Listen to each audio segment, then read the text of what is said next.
Hello my friends, welcome back to the channel Ashish sir. आज के इस वीडियो में हम बात करने वाले हैं इकोनॉमिक्स में के डिस्टिंग्विश बिटवीन के बारे में, जो 12th स्टैंडर्ड के न्यू सिलेबस से रिलेटेड है। तो आज के इस वीडियो में हम लोग चैप्टर नंबर 3A करने वाले हैं। इसके पहले के दो वीडियो में हमने पहला चैप्टर और सेकंड चैप्टर ऑलरेडी देखा हुआ है। तो 3A के अंदर हम चेक करेंगे डिमांड एनालिसिस के अंदर कौन कौन से डिस्टिंग्विश इंपॉर्टेंट है। अगर आप इस चैनल पर पहली बार आए तो चैनल को सब्सक्राइब कीजिए, क्योंकि इसी तरीके की कंटेंट फ्यूचर में भी आते रहेंगे। और डिस्क्रिप्शन बॉक्स में जाकर आप टेलीग्राम चैनल ज्वाइन कर लीजिए। साथ ही साथ इंपॉर्टेंट क्वेश्चन की प्लेलिस्ट भी वहां पर अवेलेबल है। और अगर आपने अकाउंटेंसी की प्रैक्टिस शुरू करनी है तो उसका पूरा का पूरा सिलेबस मैंने पढ़ा कर रखा हुआ, आप उसका भी बेनिफिट उठा सकते हैं। तो चलिए शुरू करते हैं। यहां पर हम लोग पहले बात करेंगे फर्स्ट डिस्टिंग्विश की, that is direct demand and indirect demand. Sir, ये डायरेक्ट डिमांड क्या होता है? When the demand for a commodity which directly satisfied wants of a consumer is called as direct demand। मतलब मैं जिस commodity की demand कर रहा हूं वो डायरेक्टली मुझे सेटिस्फाई करने की मदद कर रहा है या कर रहा है, तो उसे हम डायरेक्ट डिमांड कहेंगे। बट इनडायरेक्ट डिमांड क्या होता है? The demand for a goods which are needed in order to produce finished goods is called as indirect demand। मतलब ऐसे गुड्स की डिमांड करना जो हमें जरूरत है फिनिश गुड्स को बनाने के लिए, उसको हम इनडायरेक्ट डिमांड कहेंगे। फॉर एग्जांपल, फर्नीचर, आपके घर में फर्नीचर होगा, फर्नीचर आपकी डायरेक्ट डिमांड है, लेकिन उस फर्नीचर को बनाने के लिए आपको प्लाईवुड चाहिए और प्लाईवुड बनने के लिए आपको पेड़ चाहिए, तो ये इनडायरेक्ट डिमांड का चेन है। और हमें जो फर्नीचर चाहिए वो डायरेक्ट डिमांड की चेन में आता था। ठीक है, नेक्स्ट, ऑल फिनिश गुड्स और consumption goods have direct demand. जो भी चीज हम डायरेक्टली कंज्यूम कर सकते हैं, फिनिश कर सकते हैं, फिनिश गुड्स जिसे हमें कहते हैं, वो सबकी सब चीजें डायरेक्ट डिमांड के दायरे में आती है। लेकिन इनडायरेक्ट डिमांड क्या होता है? All the factor of production have indirect और डिराइव्ड डिमांड। अब यहां पर आपको इनडायरेक्ट डिमांड की जगह पे डिराइव्ड डिमांड कहेगा तो भी आपको यही आंसर लिखना है। अब all factor of production, there are 4 factors of production, land, labour, capital और एंटरप्रेन्योर। ये 4 फैक्टर्स के डिमांड को आप इनडायरेक्ट डिमांड कहते हो। एग्जाम्पल के तौर पे, if you demand for a food, cloth, house, it is a direct demand. But if you demand for land, labour, capital, it is a indirect demand. I hope आपको इसमें कोई दिक्कत नहीं आएगी। नेक्स्ट क्वेश्चन की तरफ हम लोग बढ़ते हैं। Joint demand and composite demand. इस जॉइंट डिमांड को आप कॉम्प्लीमेंट्री डिमांड भी कहते हो। जॉइंट डिमांड क्या होता है? When 2 or more goods are demanded jointly to satisfy one single want, it is known as joint or complementary demand। मतलब आप किसी एक वांट को सेटिस्फाई करने के लिए more than one commodity, more than 2 commodity at a one time order करते हो, डिमांड करते हो, उसे आप कहते हो जॉइंट डिमांड या complementary demand. Understood? Composite demand मतलब क्या? When the demand for a commodity which can be to several usage is known as composite demand. मतलब आप जिस चीज की डिमांड कर रहे हो वो कमोडिटी आपको एक से ज्यादा चीजों पर इस्तेमाल करके सेटिस्फैक्शन मिलता है, उसे आप कंपोजिट डिमांड कहते हो। सिंपल। नेक्स्ट, एग्जाम्पल के तौर पे कार और petrol. When you are going to demand for a car, आपको इनडायरेक्टली पेट्रोल डीजल की जरूरत पड़ने ही वाली है। जब आप पेन की बात करोगे तो आपको रिफिल की रिक्वायरमेंट है ही। जब आप मोबाइल की बात करो तो आपको चार्जर की रिक्वायरमेंट होने ही वाली है। बट कंपोजिट डिमांड में क्या होता है? इलेक्ट्रिसिटी। अगर आप इलेक्ट्रिसिटी की इस्तेमाल की बात करते हो, इलेक्ट्रिसिटी सप्लाई की बात करते हो, तो इलेक्ट्रिसिटी सप्लाई का सिंपल मतलब है आप इलेक्ट्रिसिटी लोगे, उससे आप टीवी भी देखोगे, वॉशिंग मशीन भी चलाओगे, आप फ्रिज भी चलाओगे, एयर कंडीशन भी चलाओगे, अपनी बाकी की इलेक्ट्रिकल अप्लायंसेस की नीड कंप्लीट करो ताकि आपको फैसिलिटी भी मिलनी चाहिए। ठीक है, next, the demand for a product having complementary demand is relatively elastic. मतलब जब हम किसी भी तरीके के प्रोडक्ट की डिमांड करते हैं और वो डिमांड कॉम्प्लीमेंट्री होती है तो उस डिमांड को हम रिलेटिवली इलास्टिक कहते हैं। That is a change in the price of a commodity will affect the demand for others. यानी अगर किसी भी चीज के प्राइस में अगर चेंजेस होती है तो वहां पर हमारे डिमांड पर भी उसका फर्क पड़ सकता है। कंपोजिट डिमांड में क्या होता है? The demand for a product having composite demand is relatively inelastic. Complementary demand, joint demand, relatively elastic, changes with the price. If the price changes बाकी के चीजों पे भी फर्क पड़ेगा, लेकिन कंपोजिट में relatively inelastic. Change in the price will not affect the demand of a commodity. यहां पर अगर प्राइस में चेंज भी हो जाएगा तो भी आप उसके डिमांड को करने ही वाले हो, बिकॉज ये आपको मोर देन वन कमोडिटी को कंज्यूम करने का satisfaction eight a one time देता है। आई होप आपको इस डिस्टिंग्विश में कोई दिक्कत नहीं आएगी। नेक्स्ट क्वेश्चन की तरफ हम लोग बढ़ते हैं। Individual demand schedule and market demand schedule. Schedule का मतलब है डायग्राम, मतलब आपको एक डेटास दिया जाएगा या आपको वो डेटा क्रिएट करना पड़ेगा, ठीक है। आपको उसका डायग्राम नहीं बनाना है, आपको उसका सिर्फ टेबल ड्रॉ करना है। Understood? Next, individual demand schedule is a tabular representation of a quantity of a goods demanded by an individual consumer at a different prices during a given period of time। एक particular period of time के अंदर जब एक individual consumer commodity की demand करता है eight a different price, और उसी को हम जब टैबुलर रिप्रेजेंटेशन करते हैं, टेबल में रिप्रेजेंट करते हैं, उसे हम कहते हैं इंडिविजुअल डिमांड। लेकिन जब एक पर्टिकुलर पीरियड ऑफ टाइम में डिफरेंट इंडिविजुअल कंज्यूमर्स एक साथ आते हैं, एक साथ उसको कलेक्टिवली किया जाता था, वो मार्केट बन जाएगा। Market demand schedule is a tabular representation of total quantity of a commodity demanded by all consumers at a different prices during a given period of time.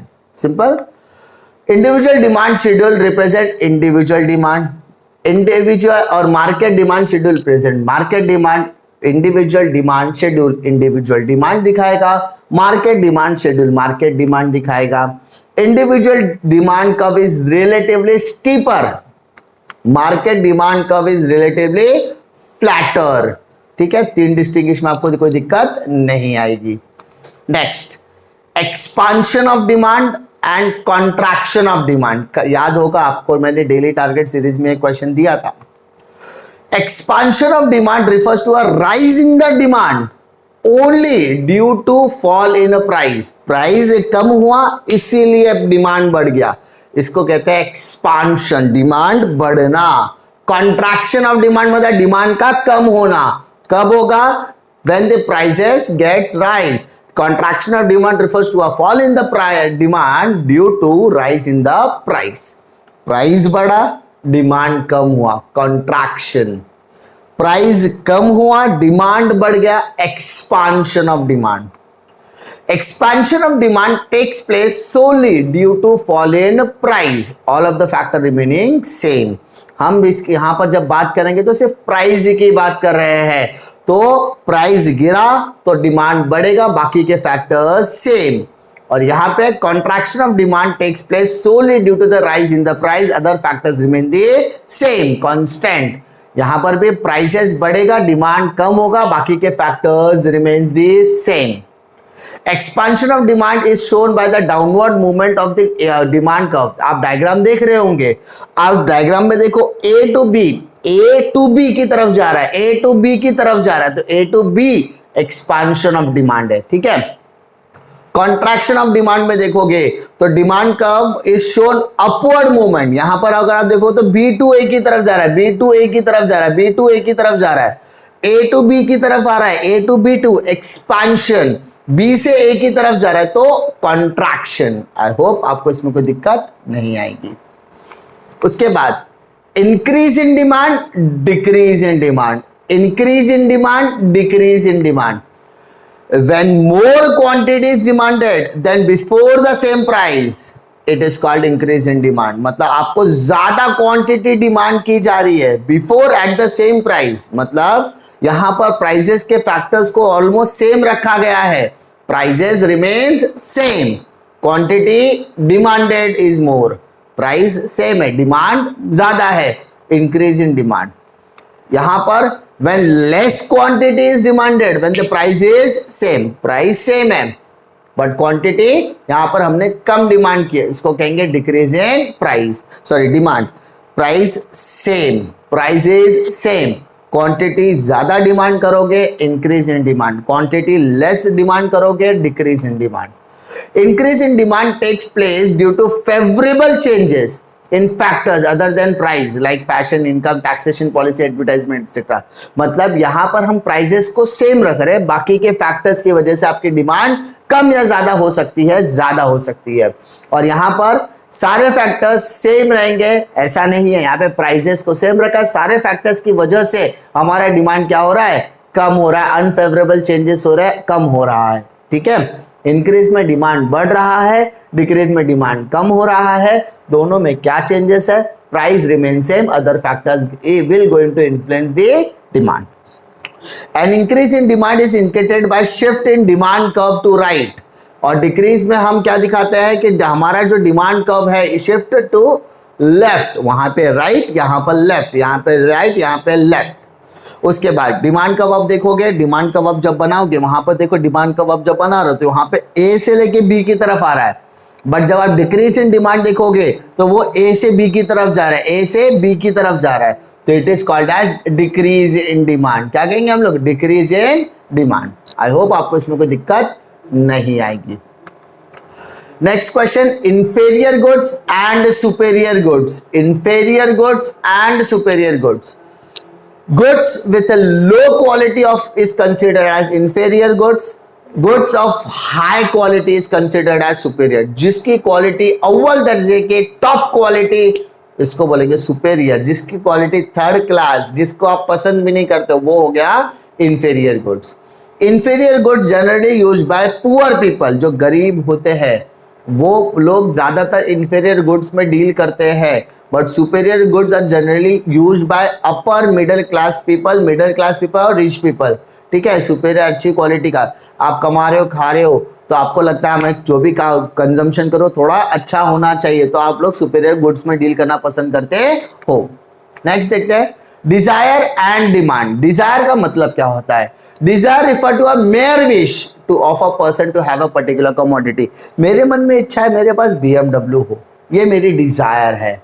ठीक है, लेकिन डिमांड कहता है, डिमांड इज बैक्ड बाय, ठीक है, demand क्या कहता है, demand refers to a desire backed by ability to pay and willingness to buy for a particular commodity. मेरे मन में इच्छा है कि मेरे पास मर्सिडीज या BMW हो, वो मेरी डिजायर है, लेकिन क्या मुझे मेरे पास वो उस पर्टिकुलर BMW की वैल्यू पे करने के लिए मेरे पास पैसे है क्या?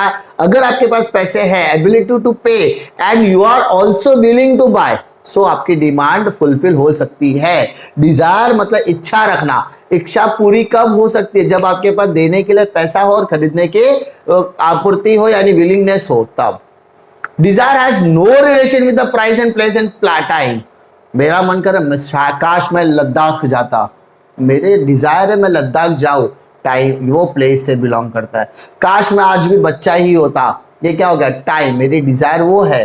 ठीक है, मेरा काश मेरे पास भी, तो वो प्राइस है। तो डिजायर का किसी भी चीज से कोई रिलेशन नहीं है। इच्छा है, मन है, कहीं भी जा सकता है, वो टाइम में जा सकता है, वो किसी भी जगह पर जा सकता है, कोई भी प्राइस पर उसका दिल लग सकता है। लेकिन डिमांड कहता है कि भाई हर चीज का, हर डिजायर का एक प्राइस होना। अगर वो प्राइस आप पे कर सकते हो, विलिंग कर सकते हो, तो भाई उस पर्टिकुलर चीज में प्राइस, प्लेस और टाइम तीनों को देखा जाता है डिमांड फुलफिल करने के टाइम पर।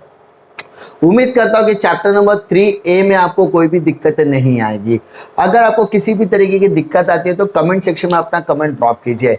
जैसे ही हमारे डिस्टिंग्विश बिटवीन की सीरीज खत्म हो जाएगी, आपको टेलीग्राम चैनल पर इसका नोट्स प्रोवाइड कर दिया जाएगा at a free of cost. आप लोगों से दरख्वास्त करता हूं कि टेलीग्राम चैनल को ज्वाइन कर लीजिए, क्योंकि उस पर डेली MCQs आते हैं, उसमें नोट्स भी आपको प्रोवाइड किया जाएगा और सारे लेक्चर्स के आपके अपडेट भी वहां पर मिलेगी टाइम टू टाइम। उम्मीद करता हूं कि आपको वीडियो पसंद आएगा। वीडियो पसंद आता है तो लाइक करो, दोस्तों में जरूर शेयर कीजिए।